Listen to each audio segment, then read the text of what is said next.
50부터는 노후 걱정 없이 살아야 한다. 저자 강창희 고재량. 먹고 살 걱정 없는 노후를 꿈꾼다면 OECD 회원국 중 노인 빈곤율 1위. 우리나라의 노인 빈곤율은 2018년 기준 43.8%라고 합니다. 이 수치는 OECD 평균 대비 3배 수준이고 OECD 회원국 중에서는 가장 높은 수준입니다. 제가 강의를 다니면서 이런 이야기를 하면 1인당 국민소득이 1만 달러가 안 되는 나라보다 노인 빈곤율이 높다는 게 사실인지 등의 질문을 많이 받습니다. OECD에서 2017년 발표한 통계에 따르면 OECD의 노인 빈곤율 평균은 14.8%입니다. 스위스, 미국, 호주, 일본 등이 대부분 평균이거나 평균보다 약간 높습니다. 덴마크, 네덜란드, 핀란드 등은 3%대입니다. 반면 우리나라는 43.8%입니다. OECD 평균치의 약 3배인데 이는 터키의 17%, 멕시코의 24.7%보다 높은 수치입니다. 그런데 이 수치에는 맹점이 하나 있습니다. OECD의 통계적 접근은 소득만을 중심으로 빈곤율을 산정하기 때문에 충분한 저축이나 고가의 집을 소유하고 있어도 매월 소득이 없거나 적으면 빈곤이라고 분류한다는 것입니다.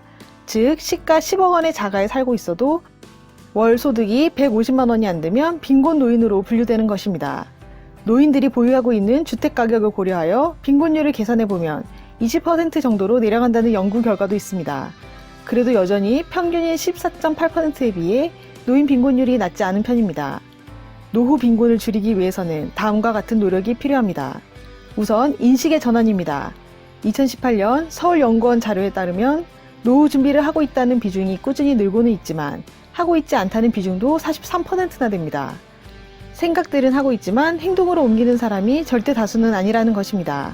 노후 준비를 가로막는 주요 원인을 보니 주택 구입 및 부채 상환이 53%, 자녀 교육, 결혼, 양육비 비용이 45%였습니다.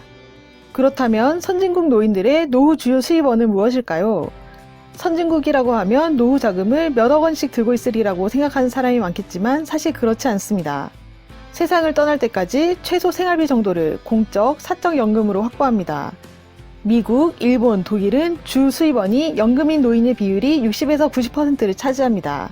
우리나라는 노후에 연금으로 생활할 수 있는 사람이 학교 선생님, 공무원, 군인밖에 없는데 이런 사람은 17%밖에 되지 않습니다. 노노 부양의 시대, 3층 연금은 필수. 이제는 노인이 노인을 부양해야 하는 시대입니다.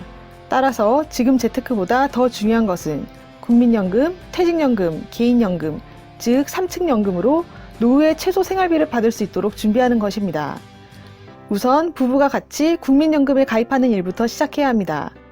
혹시 전업주부라면 이미 가입을 권합니다. 예를 들어 30세부터 60세까지 한 달에 9만 원씩만 의미 가입을 하면 세상 떠날 때까지 50만 원씩 받을 수 있습니다.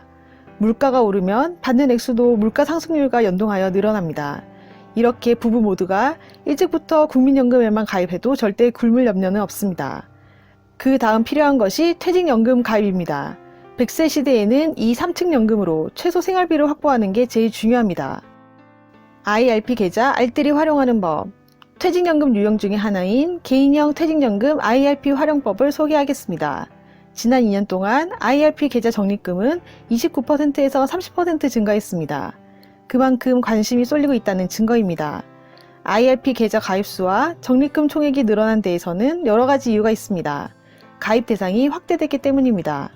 이전에는 DC형 퇴직연금 가입자만 가입할 수 있었지만 2017년 7월부터는 퇴직연금에 가입되어 있지 않은 근로자, 자영업자, 공무원 등 경제활동을 하는 사람이면 모두 가능하도록 바뀌었습니다. 아마 가장 큰 이유일지도 모른다는 생각이 드는데 바로 세제 혜택입니다. 연금저축과 IRP 저축을 합쳐 연간 700만원까지 총 급여액 5,500만원 이하이면 16.5%, 총 급여액 5,500만원을 초과하면 13.2%의 세제공제 혜택을 받습니다. 2020년부터 퇴직을 앞두고 있는 만 50세 이상 장년층에는 세액공제 한도를 연금저축과 IRP를 합쳐 연간 700만원에서 900만원으로 확대하는 정책이 시행되고 있습니다. 2022년까지 3년간 한시적으로 시행되고 총 급여 1억 2천만원 초과일 경우에는 제외되는 정책입니다. IRP 계좌 가입 시 유의할 점. IRP는 노후 자금 마련을 장려하기 위해 정책적으로 만든 상품이므로 세제 혜택을 주는 대신 연금 수령 조건이 까다롭다는 점을 알아두어야 합니다. IRP 계좌 가입 후 5년 이상 경과해야 하고 나이가 55세 이상이어야 하며 10년 이상 기간을 정하여 연금 형태로 나누어 받아야 세제 혜택을 모두 누릴 수 있습니다. 이 세 가지 조건 중 하나라도 충족하지 못하면 지금까지 받은 세제 혜택을 모두 뱉어내야 합니다.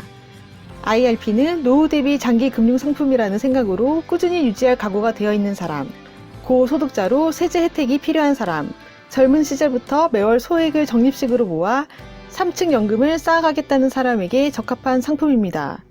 IRP 계좌의 연간 한도는 1,800만 원인데 그중 세제 혜택 한도는 700만 원입니다. 또 하나의 노후 대비 상품 ISA. ISA는 개인 종합 자산 관리 계좌를 뜻하며 저성장 시대에 개인의 종합적 자산 관리를 통한 재산 형성을 지원하려는 취지로 도입된 절세 계좌입니다. IRP는 소득이 있는 취업자만 가입할 수 있는 데에 비해 ISA는 19세 이상의 모든 국민이 가입할 수 있습니다. ISA의 세 가지 특징. 첫 번째로 IRP는 개별 주식 매매가 불가능하고 주식형 펀드의 투자 비중도 70%를 넘을 수 없습니다. 그러나 ISA는 이런 제한 없이 개별 주식, 펀드, ETF, 리츠 등 사실상 대부분 상품에 투자할 수 있다고 봐도 무방합니다. 그만큼 자유롭게 투자할 수 있는 상품입니다. 둘째로 비과세 혜택입니다. ISA는 IRP처럼 돈을 불입하기만 해도 알아서 연말정산 공제가 적용되지는 않습니다. 대신 ISA 가입 기간에 벌어들인 투자 수익에 대해서 200만원까지는 비과세를 적용하고 초과 금액에 대해서는 9.9% 분리과세를 합니다.